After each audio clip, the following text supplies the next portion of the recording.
The Fabulous 413 podcast is funded by the UMass 5 College Credit Union, dedicated to creating access to financial well-being for local people, businesses, and communities. Insured by NCUA, umass5.coop.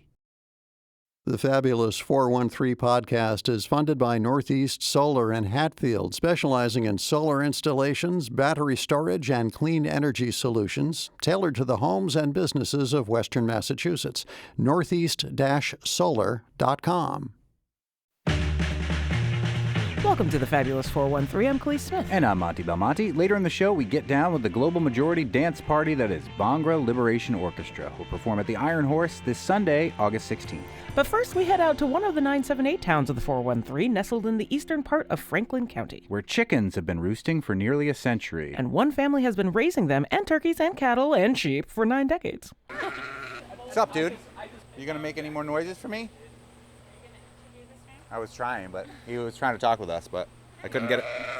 There we go. It's another Local Hero Spotlight with Jennifer Kaur from CISA. I'm going to full disclose. I'm A, wearing a hat with a chicken on it, which seemed appropriate if you have a hat with a chicken on it, that this is a place you would wear it. And B, I have 2 hard-boiled Diamond Farm eggs for my lunch today, and we are at Diamond Farm in Wendell. Hi, I'm Tessa White Diamond. Annie Diamond Bucci. And who's that? That's Chugs. Jugs! Do I want to know how he got that name?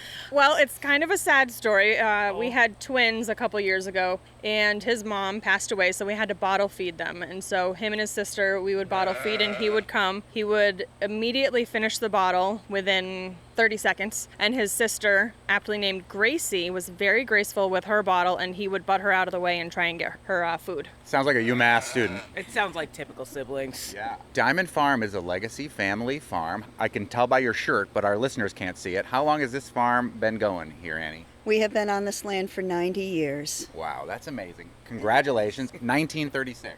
1936, yeah. Dad bought the land and the Diamond legacy started. Was it always chickens, or did it start out somewhere else and then end up in chickens and other poultry? When I was a child, we did chickens for meat, and then grade school, it switched over to chicken for eggs. And then in 1989, we were looking for something else to do, and we started doing turkeys. Then people had our fresh turkeys, and they were like, well, you're a chicken farm. Can't you raise meat chickens? And so we did. You went back to the meat chickens, too. We went back to the meat chickens, and we also have grass-fed beef here. So, Annie, you're second generation, right? Yes. And then you're third generation. Yes. Yep. After a brief stint that we heard about, there was a pause in this intensive farming. I grew up on the farm.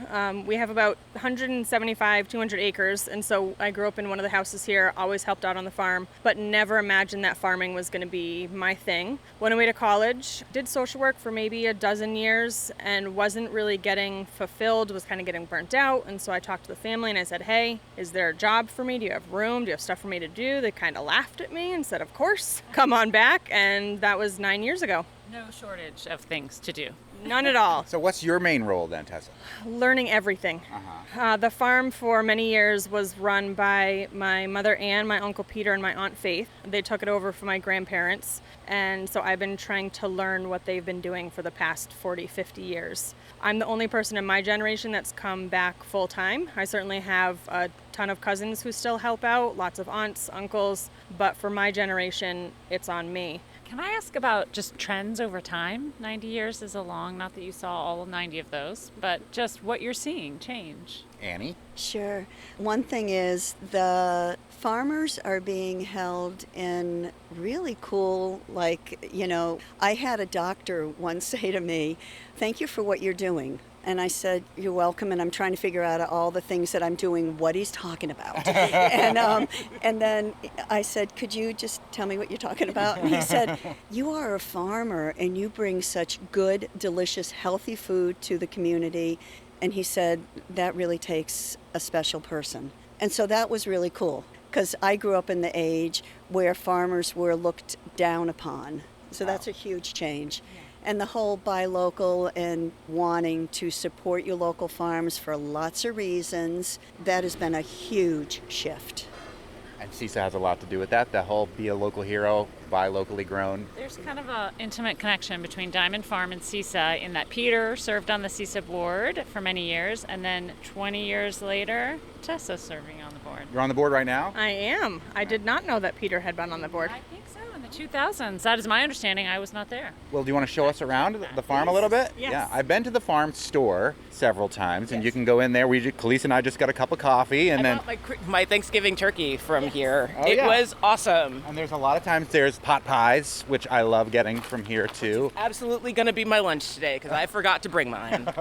Luckily, I have 2 hard-boiled Diamond Farm eggs. I can give you one. I also have an Atkins sausage. I am curious about the store. Sort of, you have so many products available in the store now and how that has evolved over time. Well, the store started, my grandfather was alive and it was self-serve, and he passed away in 2000. So before he passed away, we only had limited amount of options then, but now we have, I don't even know how many meals. I couldn't count them on one hand. Or 2 hands. I have to bring my toes in there too, and maybe Monty's and other people. We do anything from the pot pies that you can find out in other retailers, the soups, pulled turkey, turkey chili, but we also have things just exclusively at our farm store. So we have beef lasagna, shepherd's pie, Chicken Moroccan pie, chicken mushroom pie, sliced turkey breast and gravy, both regular gravy and gluten-free gravy.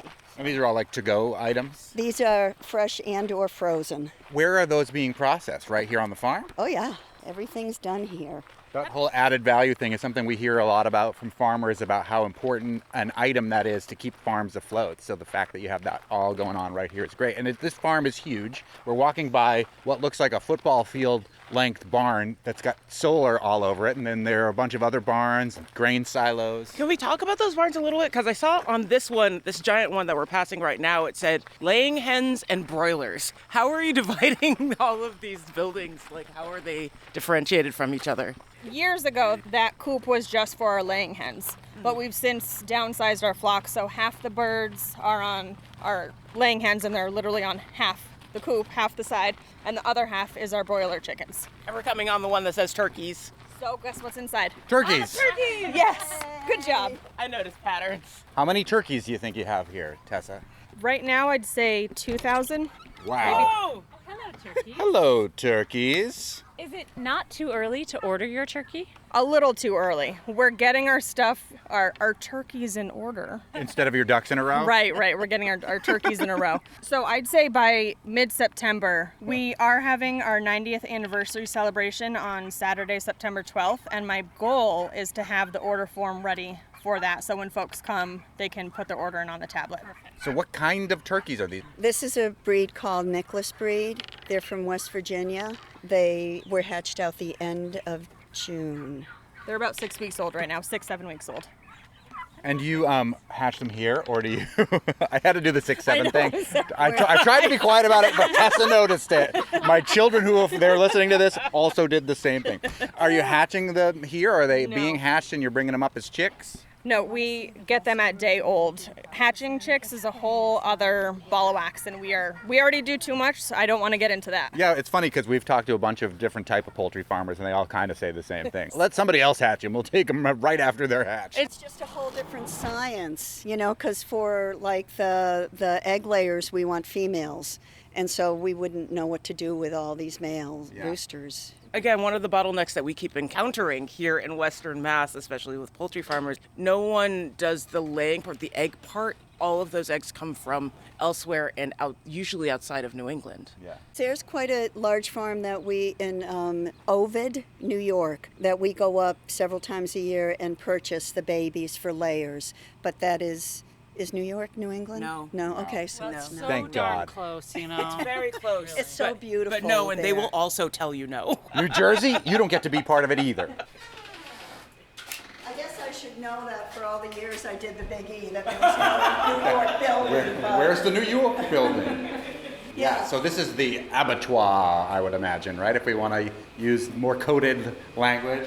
Dressing room or undressing room, I guess. It's going to bring a whole new meaning to the dressing room at any PM. We don't have hoods where we can put our necks in. This is set up for the chickens. Yeah. We take the live bird and take it by its feet and put it in upside down. We cut the throat so it bleeds out here.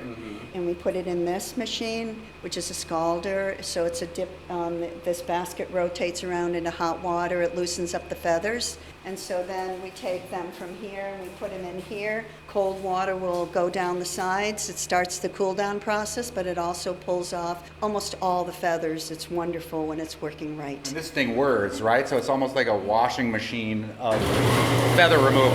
There it whirs. So when they're going around, they're spinning. They're spinning and tumbling and getting undressed. Yeah. How many birds are you processing at a time? For meat chickens, we do 350 is what the batch starts with. It's usually about 330. You know, we do lose a few, but not too bad. When we do the fowl, the old laying hens, it's usually a batch of 500. And then turkeys, when we're doing turkeys, it'll either be anywhere from 300 up to 500 a day, depending upon the size, the crew, the machinery, how people are feeling. We try to be cognizant of everybody's where they are, and so if somebody wants to tap out, years ago we would just keep on pushing through, and we realized that we hurt our bodies really bad, and so we try to be respectful of how people are feeling. How many people do you have in this room on processing day? Processing day, it's usually about 10 to 12. And are those folks who do just that task for you, or are they folks who do other chores other times, and that this is just what you all do on processing day? For chickens, it's pretty much the crew that we have year round. We do have some other folks who come in and help us as needed. For turkeys, though, we need a lot more than what we have because we do fresh Thanksgiving turkeys, and so it takes more than just what we have. Is there anything that can be done with fowl feathers? What happens to them all? Do they just are they compostable or what? Like what? You know, because they all get flown off in this cool feather washing machine. So they get composted. All of the guts, the feathers, bones, all get composted. Same thing with our kitchen scraps. Goes in there and so composted, and then we sell the compost. So you can get it either by the bag or the yard. Oh, nice. I'm seeing very sort of circular systems here in terms of everything getting used. So I'm sure that your layers, they get processed and they get turned into soup or pot pies or otherwise. The layers, we actually can sell them. It's called New York dressed, where they're Not from New England. So we bleed them out, take the feathers off, and the customers that buy those, lots of times are immigrants. They're used to having, birds out back, where dual use, where they want to have a chicken, they go get it. So they are tougher because they're older. They're well over a year old, whereas the meat birds are under 8 weeks old. We've seen Reed's processing, which is entirely different and like a spaceship. When I think of processing areas, this is more of what I think of. But I haven't seen like an overhead washing system like this. Like this is really cool. Yeah, there's a bunch of giant chicken shower. There's some plumbing on the ceiling, and then all these pipes and rubber hoses coming off of it. Yeah. Right. So normally Tess and I, this is where we stand across from each other. Went to your exact stations. Assume the position. Yes. We're ready.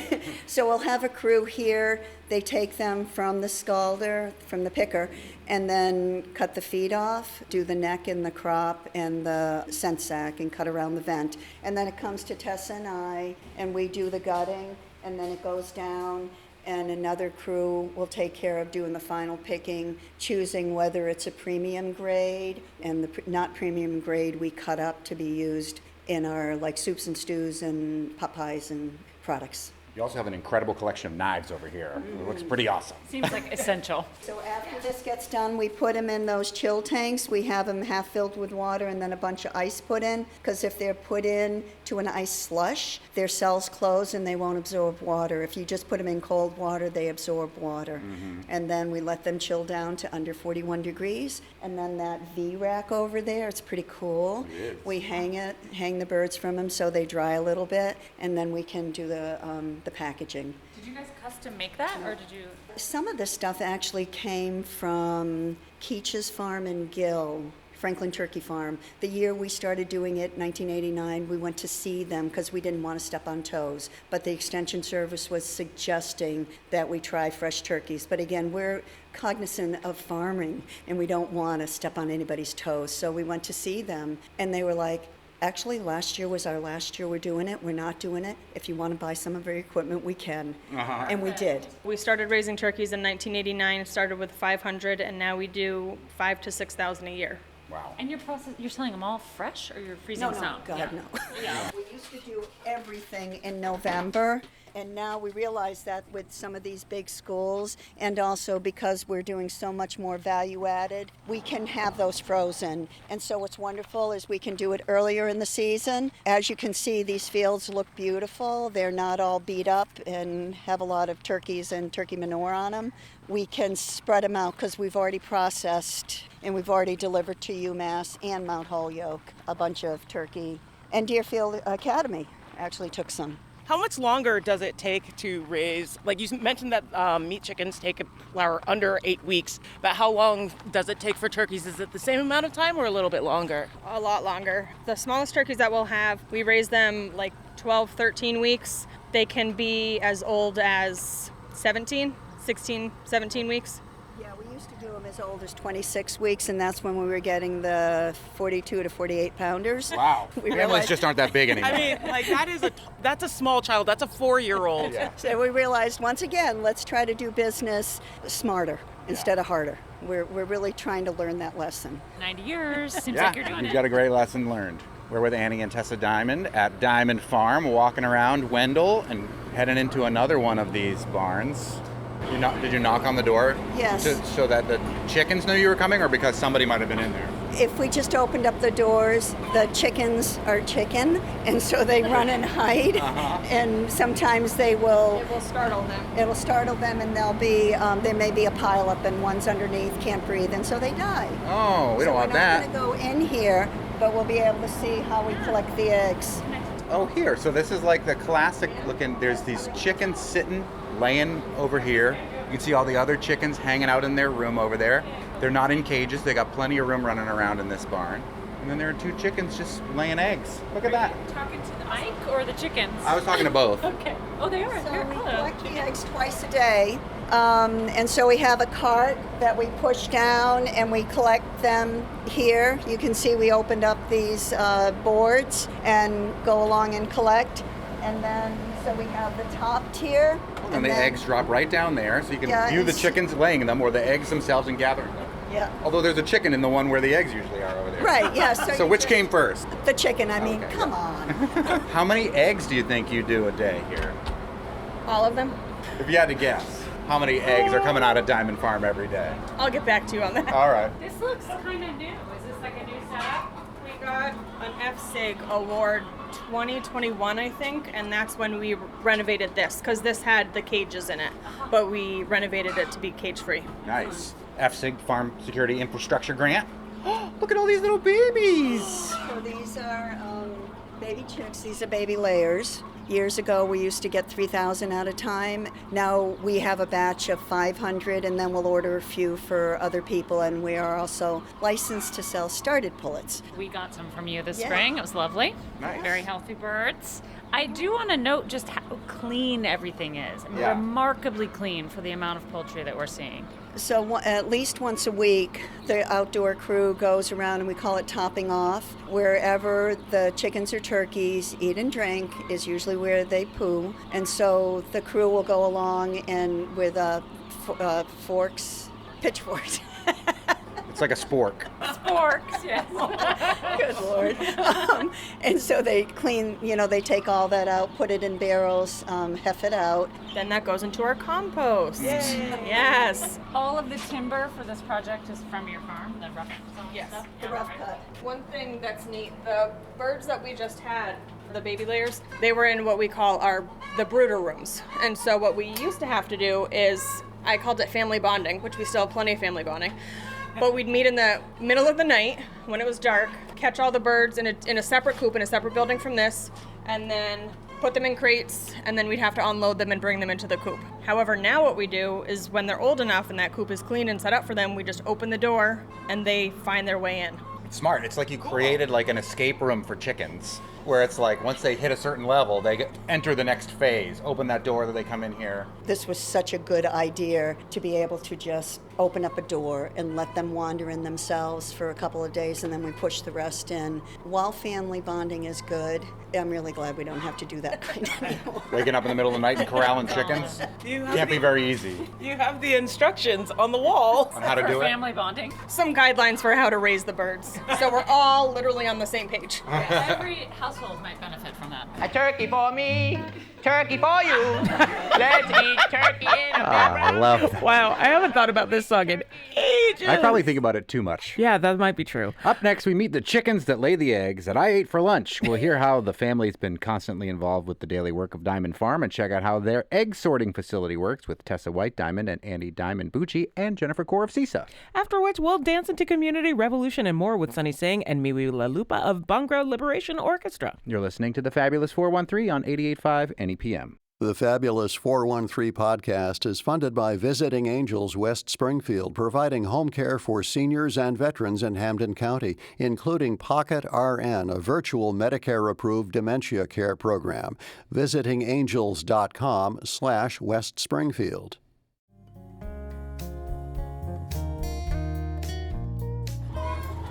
So on this side is the laying hens, and on this side is the meat birds. Not to be hyper-focused on the cleanliness, but there's no ammonia odor. I mean, it's all just so fresh. And reminder, Jennifer Core owns a farm that deals with a lot of animals, so she knows. Odors. And look at these little guys. So these are our broiler chicks. These are a week old. We get them every 2 weeks from the hatchery. They get shipped in from Pennsylvania. And then, so every 2 weeks we move them forward until the end. Which we saw at the beginning. So we're looking at where all the little chicks are. There's a little door that they'll lift up when they move to the next phase, and they'll go into another room over there. Wow, that is quite a You view. can see the progression of age of chickens as you look through these doors. This system is something you guys designed based on your experience. Yeah. Wow. And you were saying, but we couldn't hear you because you were in there, that you get 14 sort of batches of these Yes. little broilers, I think, Yep.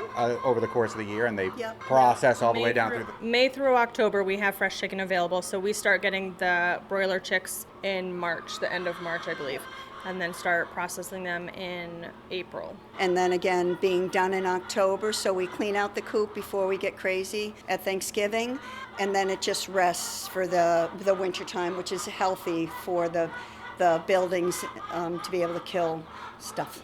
And also, you can just laser focus on turkeys when everybody's thinking about turkey. Right. Yeah. She says with some exhaustion. She knows that time is coming soon. But the laying is going on through the winter. Like, what else happens on the farm during those winter months where you don't necessarily have to worry about the meat birds? It's definitely a lot slower outside. It's, we have the laying birds year round. We have the beef cattle year round. The turkeys, though, after Thanksgiving, we generally don't have them. But in the winter, kind of just like the odd jobs that have been pushed off because we haven't had time. So different repairs or renovations.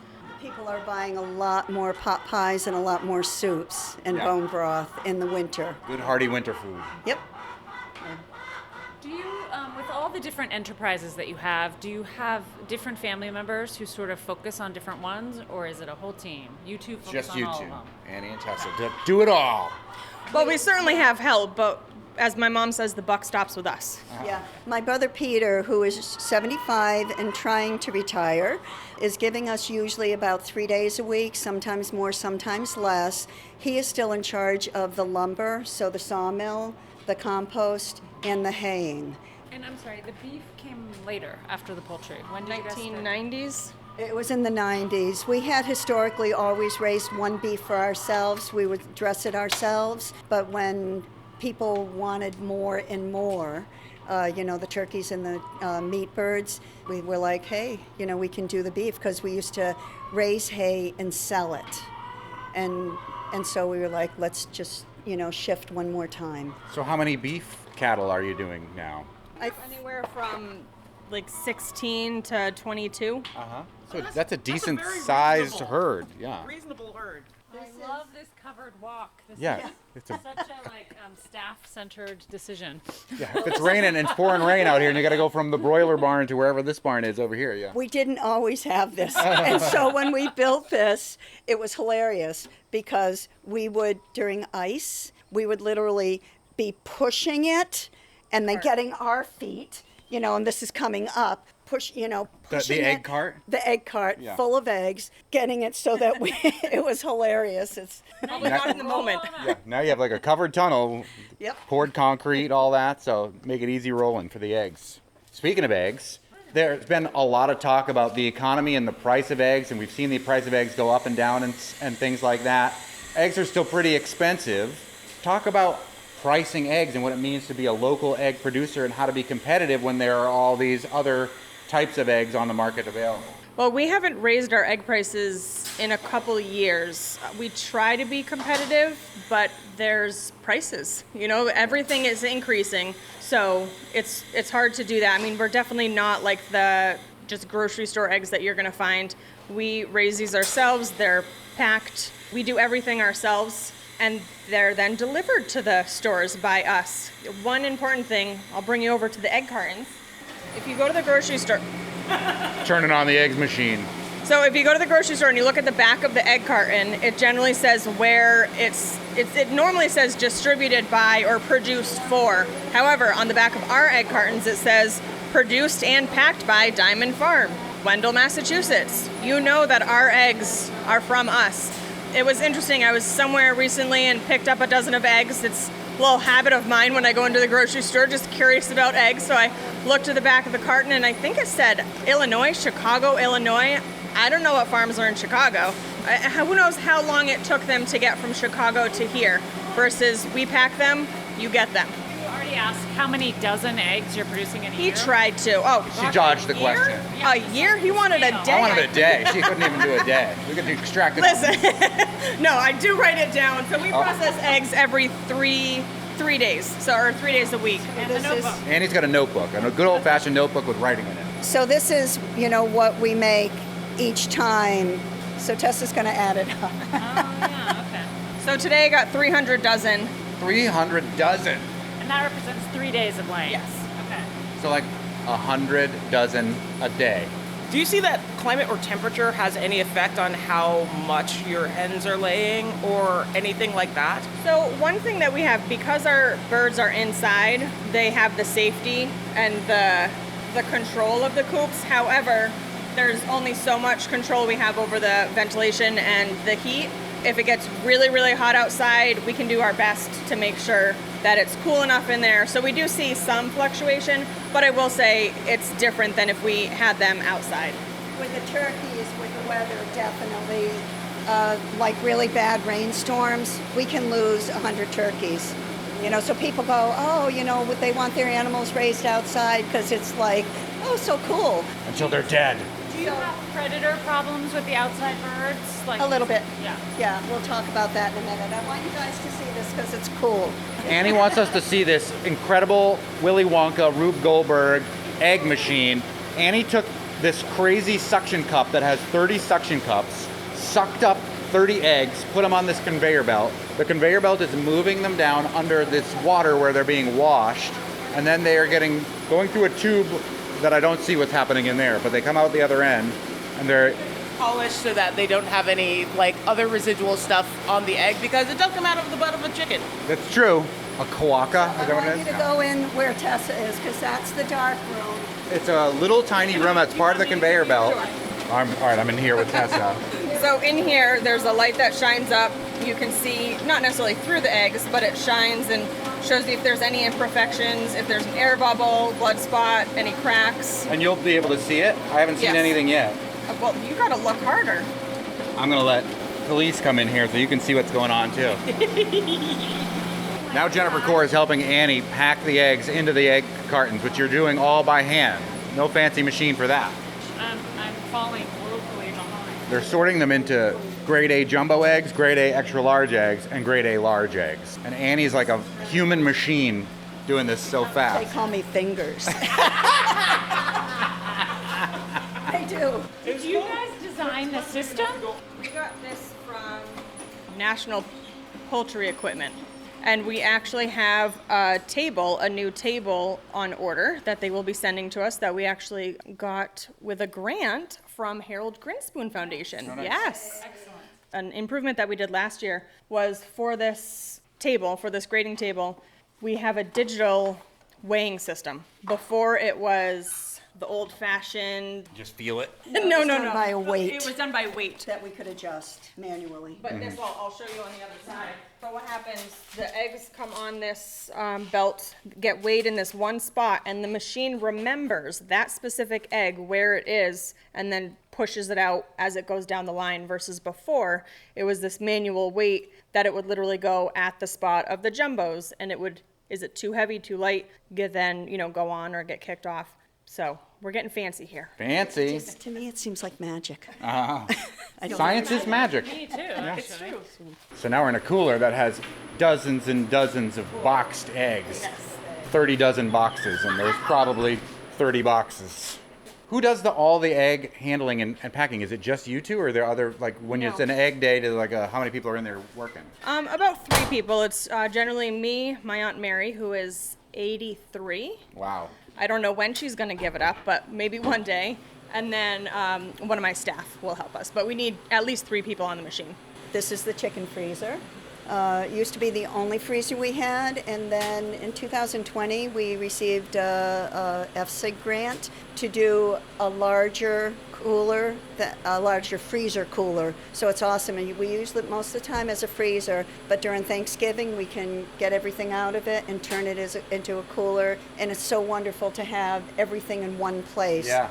We used to rent a trailer body from Squash Trucking, and we'd be putting an order together and be like, damn, where are the 12-pounders, Yeah. and running around. So now it's wonderful to have everything here. We've heard about a couple investments made through FSIG, the Food Security Infrastructure Grant Program, which are taxpayer dollars that move through the Department of Agriculture and move out to farms and have been very transformative since COVID is when that emerged. Absolutely. And then you also mentioned Harold Grinspoon Foundation, which is offering $2,500 grants to local farms specific for infrastructure and equipment investment, also game-changing really across our area. Absolutely. Before we had this freezer, right now you'd be stepping on the ground.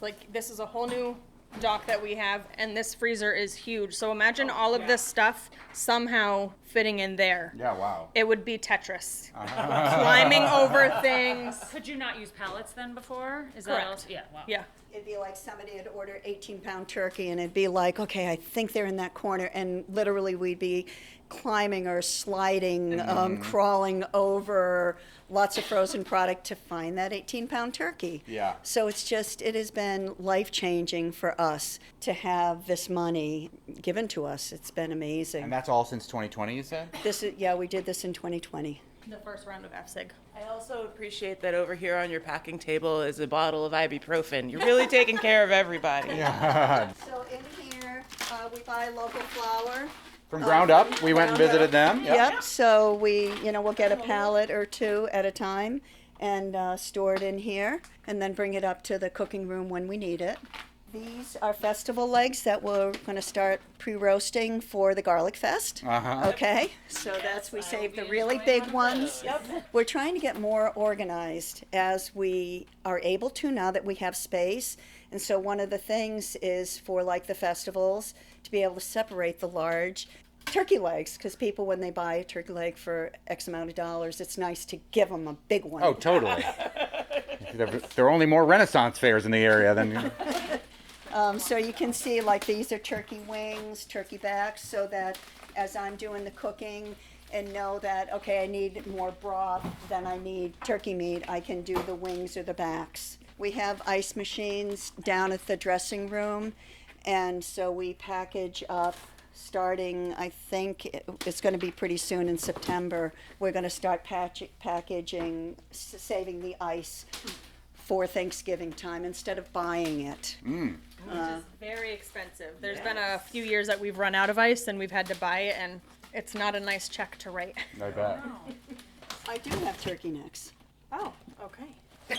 I have folks who want turkey necks, and I thought I was out of them. Glad we went on this tour. I am thinking about the scale of what we're seeing here, I mean, you're feeding a lot of people. There's a lot of protein moving out of here. It's massive. I mean, I'll just say from an observational standpoint, it's so much larger than even I realized, and I felt like I was familiar with you all. Yeah, same. So. We deliver our products, let's see, our pot pies, our soups, our eggs. We have what we call a big route that we go through Pioneer Valley twice a month. We do that. And so we'll go, my staff is actually out today doing that, Quentin. He is delivering to places like Atkins, Brookfield Farm, River Valley, Greenfield Market. So we try to get as far as we can. We're actually looking to go east. So we'll see, how far we're able to go. But we try to get our products out to as many people as possible. I will note that we have found your chicken pot pies at the Northfield, like Mims. So I Turkey also pot pies? maybe sorry, Yes. and I just appreciate that they're available at smaller markets too in rural communities. Absolutely, yes. Yeah. Not that we're far from Turner's, but I get your eggs at Food City all the time. Yes, I appreciate that. One thing I love about dealing with these small places is we don't have to do a shelving. Like there's some customers that, they wanted us to pay for either testing or shelving. And I was like, $1,800 a year is a lot of money. Yeah. They were like, just pass it on to the customer. I'm like, I don't think I'm going to do business with you anymore. I've mentioned many times now how there are no odors and how clean it is, but it is also beautiful here. Yeah, we happen to be here on a beautiful day. The grass looks great. There's birds flying all over the place. It's a huge farm, rolling hills. I just wanted to say this is our latest turkey pen, which also we use as a cow pen. But so when the cows are birthing, we like to have them in a more enclosed space. There have been years ago that we lost a baby calf because it was born in the stream, and it drowned. Yeah. So when it's getting closer to birthing, we take and we put them in a smaller pen so it'd be easier to check. There's been many times in the past before we started doing that we would literally be searching the woods, and there's a lot of woods out here that they have access to. And I remember finding, we were out looking, and I found the calf, and Terry, my husband, was with me, and at the same time we both go, hey, I found it. And the mom had twins, but we didn't know that. Oh, wow. We're constantly trying to see what we can do to make the raising better. You had asked about predators earlier. So as you can I think I saw a hawk. I see a turkey vulture right there. And they're right there. So the regular turkey vultures are one thing. They will eat the dead. We have a beautiful buffet down there. Most people think of it as the compost windrow, but it really is a buffet for the wild animals. But the black-headed vultures, they will attack living things. We have seen them kill turkeys. We have seen them try to attack a baby calf. Whoa. There was a mom that was in distress, and when they're calving, I usually go for a walk and just check everything after dinner. And there was a mom calf that had a prolapsed uterus, and an eagle came down to start dealing with the mom. It was awful. And then there were just these black-headed vultures around the baby calf when Terry and I came down and shoot them around. And we ended up by saving that mom. It took like 8 of us and maybe about 4 hours, 5 hours with the vet. Mind-boggling. I just have the utmost respect for vets. Holy cow, after being involved with that, it was, man. Indeed, the uterus is supposed to be in the body. Yes. We learned about that on your farm. Yes. Yes. Can I ask about the array of farm machinery that I'm looking at in the sheep pen? Because there's like a row of older farm machinery that's just kind of out. Is that about along the road just to look cool, to remind everybody that this farm is 90 years old? I think my uncles have put that there. I honestly don't know. Sometimes they add to it, but I hope we don't add too much more to it. Yes. So right now, this is another batch of turkeys. The turkeys, on the other hand, unlike the chickens, are super curious every time we come around. It's the coolest thing to be able to walk around and you turn around and there's 900 turkeys behind you. Who are you? No.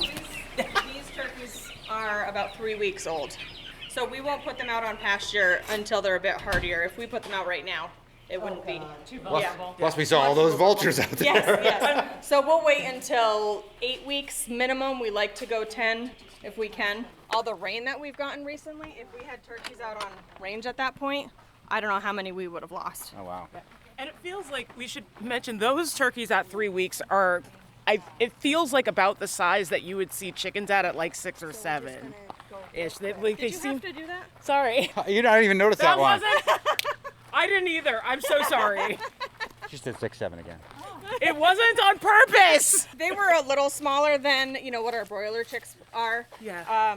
But yeah, in terms of the size. Yeah. Yes, I understand what you're saying. Here are the cows. Good morning, ladies. So this is a cow barn, and we got a grant to help pay for most of this in 2015 from the Soil NRCS. Yeah. And so this has been amazing because up there where that camper is used to be our old pen. It was a 3-sided barn and a corral, and during the spring it was awful. The cows' hooves would be in mud. Mm-hmm. We'd do the best we could with cleaning it out, but there's the weather is the weather. So this has been amazing. It's very easy to clean. It has a cement floor, so it's very easy to clean, and we feed the cows there. And one of the reasons we got the grant was to be able to have the help with the compost, so we can use the bedding for that. So for context, that's the Natural Resource Conservation Service. It's a USDA program that has different individual programs that support farms with infrastructure and other sort of conservation practices. Nope, someone's noticed a snack. Tessa's got some food, and here they all come. Stampede. When we were building this barn, my brother Eddie, who passed away in 2016, he was an incredible builder, as you can see by most of the stuff on the farm. It is sturdy. Yeah. Okay, so he was our top guy. So my husband, Terry, and Eddie are on the roof doing something up there. And across the stream is our private family cemetery. Anyway, Terry's talking to Eddie and he says, hey, you got a retirement plan? What is your, you on the Diamond Farm retirement plan? And Eddie looks at Terry and he points to the cemetery. Little gallows humor? It was kind of, yeah. There's a little tribute to Ed. I saw that up there. It's Eddie Diamond, and it has a hammer on this beautiful, sturdy barn that he built. And this is one of my favorite views on the farm. When we come for a walk to check the animals, again after dinner, that doorway right there, if you can imagine the sun setting, so the colors, it's just gorgeous. Did you make the opening there on purpose? For that No. reason? Oh, wow. That's just so the cows can get in and out? Yep. So the corral area, we have that if we have a sick calf or a sick cow, we can put them in there, have the vet come, we'll look at them, whatnot, versus before we would have to kind of jerry-rig something. Tell us about the party, like when it is, when it starts. Yes. Because your 90th birthday here at Diamond Farm is coming right up. Yes, September 12th is the day we have chosen to celebrate. And from 10 to 2, we will have sawmill demonstrations, compost turning demonstrations. We're going to have our tractors and backhoe and everything out here, so folks, kids love to get on and have their picture taken with the different things like that. Yeah, kids of all ages. And so we're going to do that. We'll have music and then crafters on the lawn, and we will have food available for sale. And it's free. Nice. The party is free, and we're working on having cupcakes. Well, congratulations on 90 years, third generation farm right here in Wendell at Diamond Farm. Like I said, I buy your eggs all the time, but how much really goes on behind the scenes here is phenomenal to have witnessed. So thanks for the tour. Thank you very much. This has been wonderful. It's always good to see you. And we didn't even get to check out their sawmill. They have one at the farm they use for their buildings and things. Thanks as always to Jennifer Core of CISA and Tessa and Annie Diamond for showing us around their amazing facilities, and you can get information about their anniversary party. Now we head to the dance floor and get ready to twist some light bulbs and get our revolution on with Bhangra Liberation Orchestra. You're listening to the Fabulous 413 on 88.5 NEPM. Welcome back to the Fabulous 413. The Bhangra Liberation Orchestra makes its Western Mass debut Sunday, August 16th at the Iron Horse in Northampton. The Bhangra Liberation Orchestra makes rebellious and joyful music to fortify our hearts on and off the dance floor, incorporating veteran musicians from Red Barat, Antibalas, Joe Russo's Selkuth Quartet, Bright Eyes, and more. Rooted in the genres of Bhangra, Qawwali, Afrobeat, and jazz, the Bhangra Liberation Orchestra draws from the Windows machine notifying you about something. Draws from Punjabi ancestral wisdom with a heavy dose of musical improvisation to deliver a clear message of love, unity, and liberation in these times of rising authoritarianism and attacks on the marginalized. Anthemic brassy melodies intersect with angular guitar lines, hype dull beats, and ecstatic vocals in Punjabi, English, and Spanish. With us to talk about this show and explore its sounds are Sunny Singh and Miwi Lalupa. Brooklyn-based Sunny Singh is celebrated for bold and joyous musical innovation, introspective and urgent, spiritual and rebellious. Sunny Singh's music channels ancestral wisdom for our time, a clarion call to love, devotion, and courage in dark times. For the last 2 decades, Singh gained renown as an original member of the band Red Barat, performing on stages globally with his fiery trumpet and voice. He embarked on a solo career to explore bold new renderings of Sikh devotional music and has released 2 albums in that vein, Chardi Kala and Sage Warrior. Producer, singer-songwriter, multi-instrumentalist Miwi Lalupa is a 0-time Grammy nominee with 36-some-odd years of band recording, touring, teaching experience. He started playing in school bands in early elementary school in Buffalo, New York, and somehow hasn't stopped in all these crazy years. A graduate of and indebted to the Eastman School of Music and the Conor Oberst School of Hard Folk, Miwi has earned his stripes performing, touring, and recording with Bright Eyes, Charlie Hunter, Bill Frisell, Gillian Welch, Suzanne Vega, Fela, a Broadway musical, Red Barat, Mike Gordon, and many more. He's got a 6th solo album coming out this fall. Thank you both for joining us. Thank you for having us. 6th solo Yeah, album. thank you. That's amazing, Miwi. That Six is something. Your 6th sick solo album, right? We could turn it into a tongue twister. Yeah. Miwi is definitely an honorary Sikh. S-I-K-H. Oh, yeah, there we go. Sonny, Yeah. we've seen you through a lot of musical evolution. For people who don't necessarily know what Bhangra is as a musical style, can you talk about what Bhangra is? Yeah, so Bhangra has its roots in Punjabi folk music. It's a folk music and dance form, so it's really meant to be danced to. It's meant to be joyful and celebratory. It's an oral tradition in many ways, and it's often defined by the rhythms, and the rhythms are often played by a big barrel-shaped drum called the dhol, which I play in this band in addition to singing and playing trumpet. Miwi, did you grow up with Bhangra as a traditional music that you were listening to? Your resume that we read from includes Red Barat, but the rest of them kind of more from the folk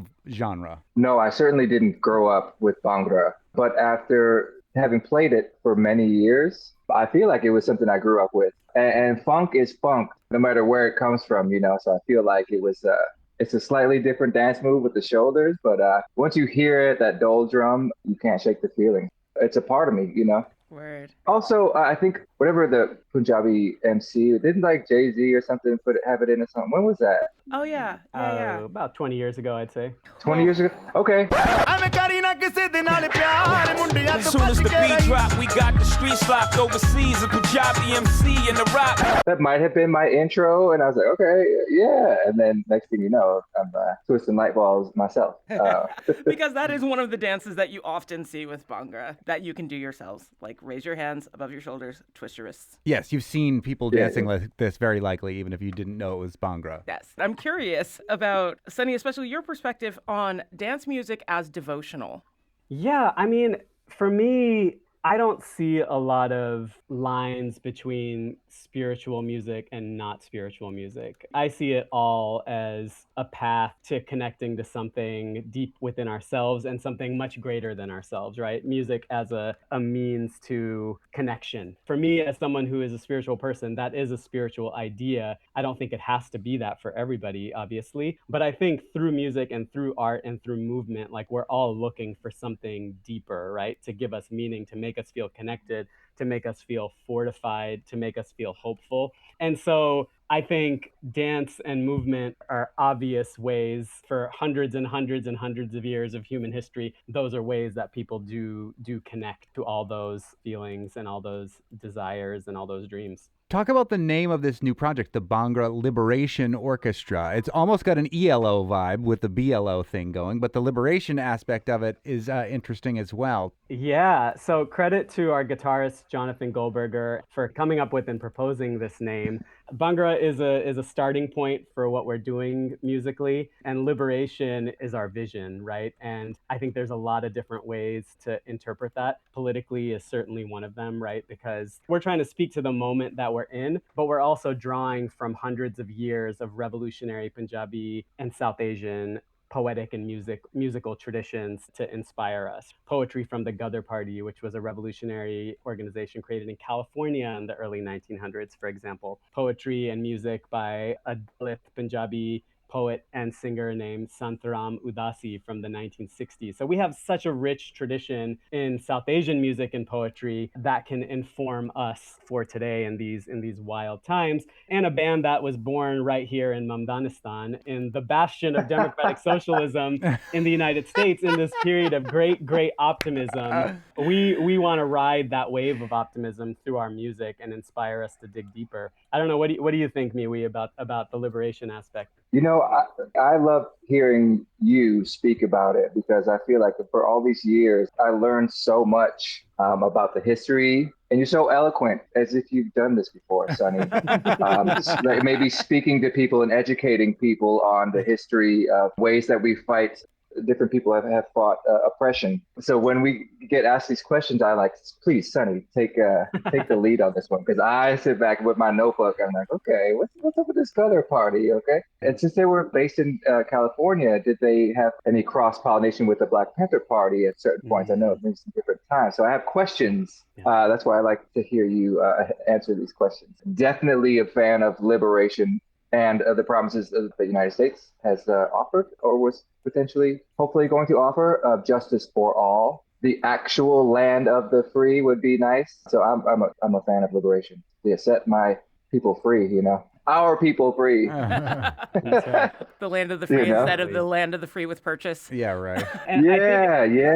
I feel like it's worth mentioning too that the liberation is something that we're trying to embody in how the band works as well. Me, Miwi, and Jonathan kind of co-convened this band together, and now we're joined by Nikhil Yerwadekar on bass and vocals and Varun Das on drums, and we are running as a collective where we are all equals. That doesn't mean we all do the exact same thing at all the exact same time. That's not what a collective means, but we're really trying to embody that sense of egalitarianism and liberation within the band's functioning as well, which sadly is pretty rare. I don't know how much y'all know about how bands work, but this is often not the case in a lot of bands. Oh, yeah. I'm aware. Everything. I know you're aware, Khalees. I know you're aware. It's everything the White House is warning us about with Mamdani and communism and Mamdanistan, as Sunny Singh has called it. This whole egalitarian, sharing, equal partnership. It's dangerous thoughts. It is sharing and empathy and taking care of one another. These are really, really radical things. And we're speaking with Sunny Singh and Miwi Lalupa from the new Bhangra Liberation Orchestra, which will make its Western Mass debut Sunday, August 16th at the Iron Horse in Northampton. But speaking of that liberation, like Miwi, you worked on Fela, and that show is really about music as liberation, of dance as liberation, and confrontations with the state. Like, how did that experience on Broadway influence the energy that you're bringing to Bhangra Liberation Orchestra? Those were some of the coolest gigs and hardest I've ever played. That music is so deep. And he started a political party, Movement of the People, and calling out corruption. The words and his music, you're dancing to this music. And the messages, it's like a lot of these traditions that when we learn about the origins of salsa music and Afrobeat, it's highly political. Sonny and I were just talking about this, like, becoming woke. Sometimes like, I just want to go back to sleep. I can't see the world, after having read about or listened to this perspective. And it's like, I can't unsee it, We did a month in Lagos and playing at Femi's Club. I could go on and on about this experience with Fela, but to answer the question, yes, since that experience and loving that music for so many years, I think about it all the time. What are we saying with our words, with our music? I don't think we have to, songwriters always have to incorporate it into the song, but it's really powerful when we do speak to the times and to how messed up leadership can be. And just this striving for equality and justice and fairness. and sharing, like here in Mamdanistan. So I think, man, if Fela were, I think Fela might be pumped if he was around New York these days. He might be like, oh, that's cool. We should bring this back to Lagos and like for my people in Nigeria. Yeah. I wonder how Mamdani thinks about us now 3 times calling it Mamdanistan. Maybe one day we'll ask him. Miwi LaLupa, we did mention too that you played with a lot of folkies, like Bill Frisell and Gillian Welch, and that you toured and recorded with Bright Eyes. Do some of these beats and rhythms and concepts of Bhangra, have they ever made it the other direction into the more the hard folk, as you call it in your bio? Wow, first of all, I can't believe that bio was right. I was like, where is this is that from my website? Yeah. Or did I My favorite line is the 0-time Grammy nominee as the first line. It is a thing of beauty. It really is. Oh my gosh. I don't think anyone goes to my website and I just put that up there, just kind of joking. Like, what if I'm just really honest about, confidence was low that day.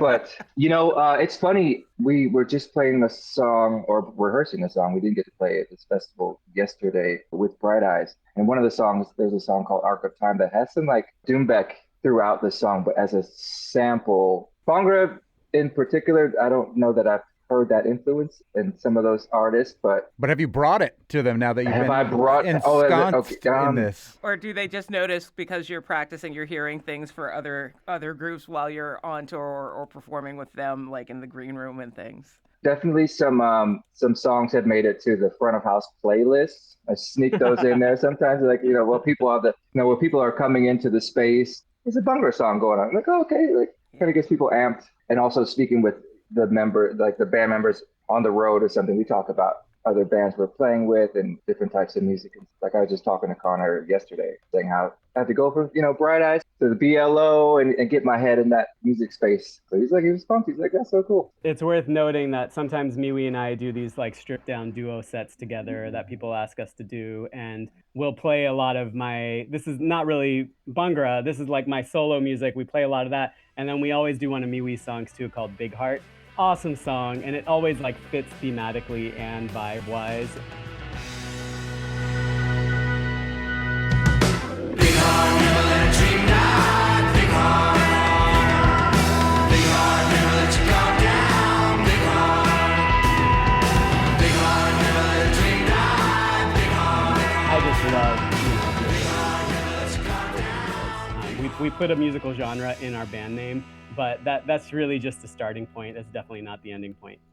We're speaking with Sunny Singh and Miwi LaLupa, who will be bringing their Bhangra Liberation Orchestra to the Iron Horse in Northampton on Sunday, August 16th. I do really want to talk about the way that your playing styles complement each other. Like, how do your instruments fit together on stage? You clearly play together as a duo, and there's got to be something about the complementary nature of your playing styles that makes that work. Yeah, I mean, it's a long history. I mean, Miwi and I started playing together in 2008 in Red Barath, and we were always like, we were on the same side of the stage. Like, we always had such good chemistry and good vibes. We were both primarily playing horns in that band. I was playing trumpet, Miwi was playing bass trumpet, but we both also sang in that band.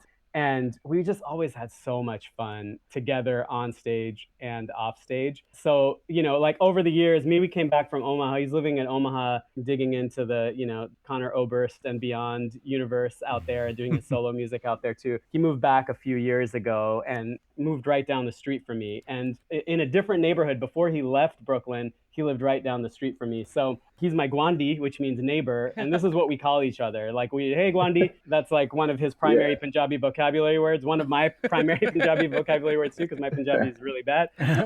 And so like when he came back, I started asking him to like do some stuff with my solo band. We started doing these duo shows. So it was really a matter of time that we really started something anew together. And it's so fun to be doing this at this like early stage of this band's birth. To be building something together is really exciting. Bhangra Liberation Orchestra is a new venture. It's a bigger venture. What does this allow you to do that your solo albums, respectively, does not?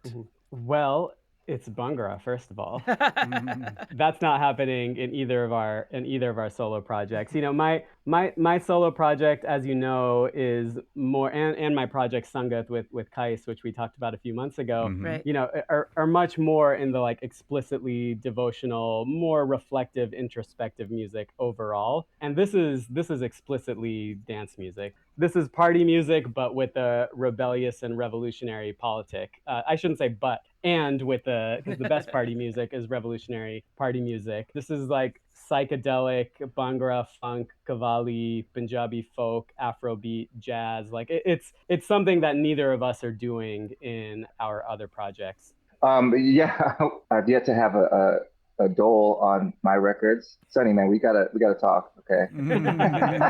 With this band, I get to again sing with my Gwandi, and we also have to talk about our dance moves. This is Because true. that's something I don't get to do in my music is not necessarily dance music. I often miss dance music. My family, my sisters, my niece. I have been to so many dance recitals in my life.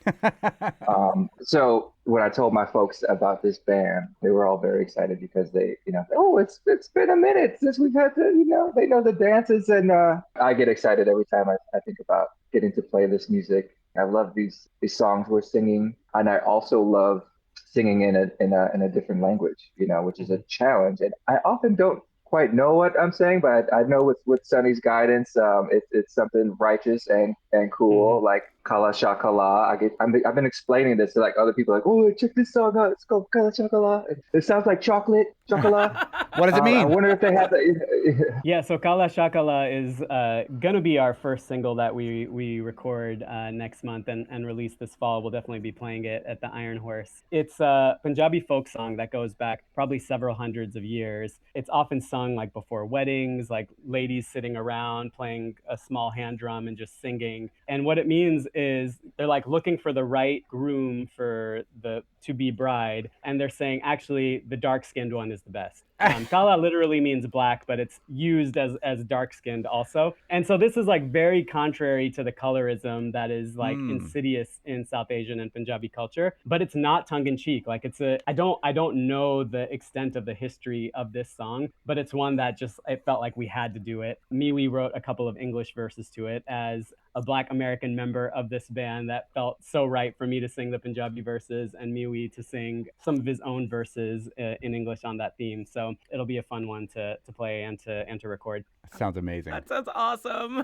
So just like the root of collaboration and getting people together to dance is an ecstatic experience. Yeah. It's just wonderful. But I like moving my body, so I'm biased. Yeah, and it's part of the human experience, and it's been the way that people have done their own devotionals for whether you're, Ann Lee and the Shakers there, or you're doing some Bhangra liberation on Sunday at the Iron Horse. Mm-hmm. That's right. The Quaker. Wait. Back up. Do you know Ann Lee and the Quakers had like a dance parties going on? What's happening? Well, there was a great movie last year starring Amanda Seyfried as Ann Lee called The Testament of Ann Lee, and it talks about the rise out of the Quakers of the Shaker movement, and it's all about dance. This movie happens to have incredible choreography that's a part of it too. I don't know if their choreography was as intense in its real time, but yeah, it's a part of it started in England and came over to the U.S. There's, I believe, 2 living Shakers left. There are 2 living Shakers left. They are curtailed by the fact that they do not have sex. They're not allowed to have sex. So That's why their movement has died out. But Hancock Shaker Village is a big thing here in our area here, and yeah, the origins of that are devotional dance, and so it's part of the human experience. Yeah, and you can be part of devotional dance this Sunday at the Iron Horse with Bhangra Liberation Orchestra. We've been talking to 2 of the members of this brand new project, Sunny Singh, who's joined us on the show before, and we're happy to have for the first time Miwi Lalupa. This is going to be an exciting show on Sunday. Thanks so much for joining us. Thank you for having us. Oh, we're pumped. Oh, it's our pleasure. Plus, it's good to have a reminder that movement is at the heart of revolution. Yes. If I can't dance, I don't want to be part of your revolution, right? That's literally Emma our Goldstein. social media bio. Literally. Shout out to Emma Goldman, who did not know about Bhangra yet, I don't think, but her progeny will.